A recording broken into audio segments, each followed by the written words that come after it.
Mtazamaji, hayawi yamekuwa, na siku ambayo vijana wa Gen Z walikuwa wamejitayarisha kuingia kwenye maandamano hatimaye imeweza kufika. Na kule jijini Nairobi, watazamaji wangu, kuna hali ya wasiwasi ambayo inaendelea kushuhudiwa kwa sababu kuna maofisa wengi wa polisi ambao tayari wameanza kushika doria maeneo tofauti pale jijini Nairobi ili kuhakikisha kwamba hakuna yeyote ambaye ataruhusiwa kufanya maandamano dhidi ya kupandishwa kwa bei ya mafuta. Kabla sijaendelea kuwafahamisha kuhusiana na vile hali ilivyo sasa hivi maeneo tofauti hapa nchini Kenya, hasa kule jijini Nairobi, kuhusiana na maandamano ambayo yamekuwa yakipangwa kupinga bei ya mafuta, ningependa kuomba muweze kulike hii video na pia msubscribe ndipo mkoe kwanza kuzipata habari punde tu ninapozichapisha. Na mtazamaji, ni kipindi kingine ambapo vijana wa Gen Z walikuwa wamepanga kuingia kwenye maandamano. Sio vijana wa Gen Z pekee yake watazamaji wangu, bali wa Kenya kwa ujumla, lakini ni maandamano ambayo yamekuwa yakiongozwa kwa pakubwa na hawa vijana wa Gen Z. Na kwa hivyo wiki moja iliyopita walianza kupanga kuingia kwenye maandamano ili kupinga kupandishwa kwa bei ya mafuta. Na sasa asubuhi ya leo watazamaji wangu, kule jijini Nairobi hali anga haikuwa nzuri, na kwa hivyo ikaweza kuwawekea vikwazo hawa wa Kenya wasiingie kwenye maandamano. Ingawaje maofisa wa polisi, anti-riot police, wanaonekana wako na magari kila kona, wako na water cannons, wamejitayarisha. Kwa kweli watazamaji wangu, kama kuna serikali ambayo iko na uoga sasa hivi na vuguvugu la vijana wa Gen Z, ni serikali ya William Samoei Ruto, kwa sababu hata tunapozungumza William Samoei Ruto mwenyewe yuko kwenye ziara zake za kimataifa kule Italy, Rome. Lakini hapa nchini Kenya watazamaji wangu, sasa unaona serikali iko na wasiwasi kuhusiana na haya maandamano ambayo yamepangwa siku ya leo na vijana wa Gen Z ili kupinga utawala wa William Samoei Ruto, kupinga mambo ambayo yamekuwa yakiwafanya ama yakiyafanya maisha ya mwananchi wa kawaida yakuwe magumu zaidi.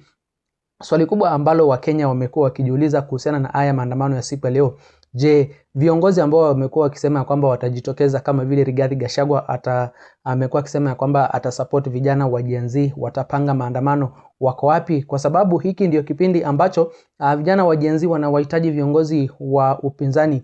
Usaliti ambao ODM ama chama cha ODM iliwafanyia wananchi mwaka wa 2024 hatuwezi tukaushuhudia tena huu mwaka wa 2026. Kwa hivyo kama kweli Rigathi Gachagua anasimama na hawa vijana wa Gen Z, anataka kura zao vile ambavyo amekuwa akitembea na wao, basi vijana wa Gen Z wanasubiri waone naye siku ya leo atajitokeza ama tu kazi yake ni kuongea kule alafu ananyamaza. Unajua watazamaji wangu, Rigathi Gachagua hajawahi kuongoza maandamano hapa nchini Kenya tangu achukue hiyo nafasi kama kiongozi wa upinzani baada ya kufanywa impeachment. Hatujaweza kumuona akiongoza Wakenya kwenye maandamano makubwa. Sasa Wakenya wanasubiri waone kama kweli Rigathi Gachagua anatosha, anaweza kuvaa kiatu cha Raila Amolo Odinga kwenye ulingo wa upinzani hapa nchini Kenya, kwa sababu ni yeye tu tegemeo sasa hivi. Hakujaweza kuibuka kiongozi mwingine ambaye anaweza kuvaa kiatu cha Raila Amolo Odinga na kuongoza wananchi kwenye maandamano, isipokuwa huyu Rigathi Gachagua, alafu na wale viongozi wengine kutoka kwenye timu ya Linda Mwananchi kama vile Babu Owino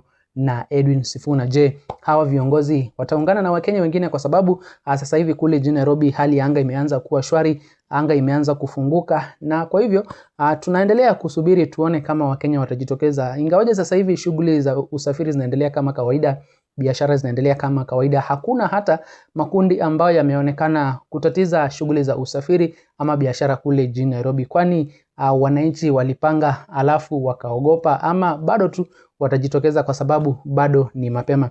Nataka nikupatie fursa mtazamaji uweze kusikiza ujumbe kutoka kwa wananchi ambao wanazungumzia kuhusiana na kupandishwa kwa bei ya mafuta, kupandishwa kwa gharama ya maisha. Sasa siku ya leo, je, wataungana na Wakenya wengine ili kuingia kwenye maandamano, ama wao wameridhishwa na utawala wa William Samoei Ruto? Kwa kweli watazamaji wangu, mahali imefikia sasa hivi, Wakenya wasipoungana wataendelea kuumia, wataendelea kuteswa, kudhulumiwa, na ni wao tu watabaki chini, maisha itabaki kuwa juu, corruption kila uchao. Unaona bei za bidhaa zinapanda na kufanya maisha yazidi kuwa magumu. Kabla sijakuwekea video mtazamaji wangu, ningependa kukumbusha tena ujunge nami hapa BM Daily Politics kwa kusubscribe na pia uweze kulike, kushare na comment, ndipo ujumbe ama habari zetu ziweze kuwa recommended kwa watazamaji wengi zaidi. Maandamano yoyote jinsi mnaita, kama ya kesho ya Gachagua kuna vijana wawili, aweke vijana wake mbele ili in case polisi yote apige risasi apate kwanza kijana Gachagua kwanza, ndio tukimbizana yeye kwanza hospitali ndio turudi to discuss mambo ya taifa la Kenya. Number 2, Mheshimiwa James Orengo, wewe kama kiongozi wetu, wakati maandamano umesema utaitisha mwezi wa 6. Ukiitisha na kuomba utangulie, then wale vijana wako pia waweke mbele, mstari wa mbele, ili risasi ikikuja kabla ipate mwananchi, mtoto wa nobody, ipate kijana wako kwanza. Tuzike moja ama moja ifunje miguu, ndio tuanze kudiscuss mambo ya maandamano. Kana kwamba hatuwezi, mimi nasema kama kuna kitu siwezi jifanya atina risk maisha yangu kwa mwanasiasa ameita maandamano ila bageni na Ruto aitwe kwa table, pia hatuwezi fanya kitu kama hiyo. Therefore, nataka kuambia jamii ya Wajaluo, Orengo ni kiongozi wetu. Orengo ni governor wa Siaya. Akiita maandamano yoyote, aweke mtoto wake mbele. Hata mtoto wa Winnie Odinga, gari lake lipigwa risasi akiandamana na baba yake Winnie Odinga. So Orengo pia aweke vijana wake mbele, ili sisi tukue nyuma yake. Risasi ikipigwa, ipige mtoto yake kwanza, ndio ipige mtoto ya maskini. Hatujafanya sacrifice ya Wajaluo. Miaka nenda, miaka rudi. Sidhani nyinyi Orengo anatafuta. Kama ni pesa county ako nayo, ni nini anatafuta? Arisan kama governor atafuta kizi ya presidency. Kwa sababu nini Orengo anatafuta sahi? Pesa county iko, ijakwama, hajachelewa. Ako na pesa. Then mheshimiwa governor, mimi nakuheshimu. Siwezi kukudalilisha, siwezi kukutukana, lakini nakuomba maandamano yoyote ambayo utakayoita ama utakayotisha governor, weka vijana wako mstari wa mbele. Wapigwe risasi kwanza. Wajaluo wengi wameuliwa sana. Wengi sana, wengi. Kiongozi wote wale jana walikuwa Nakuru wakisema mambo ya maandamano mwezi wa 6. Wote, najua wote wako na watoto. Sifuna ako na mtoto, ako na mke. Mheshimiwa Daktari Babu Owino ako na mke, ako na watoto, wapange familia yao mbele. Kwanza, risasi kwanza ipite kwao, ndio tukuje kudiscuss wa Kenya wa kawaida. Na mtazamaji, wakati vijana wa Gen Z wanaendelea kujiandaa ili kuingia kwenye maandamano, kuna wenzao ambao wameridhika kabisa na utawala wa William Samoei Ruto, wanasema wako sawa, wanaisupport serikali ya Kenya Kwanza. Hata bei ya mafuta ikipandishwa, wao wanasema wako sawa. Cha kustajabisha ni kuwa je, wao wanalipa mafuta tofauti na ile ambayo wengine wananunua sukari bei tofauti na ile nyingine wananunua, ama wananunua tu kawaida na watu wale wengine? Kwa sababu hiki ni kipindi ambapo Kenya imeungana kwa pamoja. Sasa wanataka suluhisho, hii bei ya mafuta iweze kuteremshwa, kwa sababu inatuathiri sisi, hasa viongozi, sisi wananchi wa hali ya chini. Achana na wale viongozi ambao wamekuwa wakisimama juu ya magari.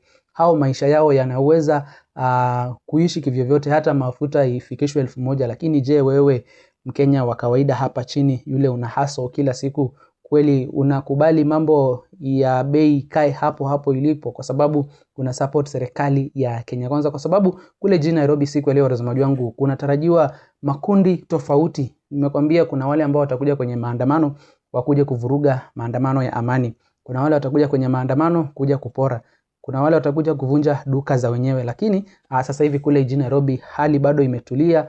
Maafisa tu wa polisi ndio wamekita kambi maeneo tofauti. Bado hatujaweza kuona barabara zikifungwa.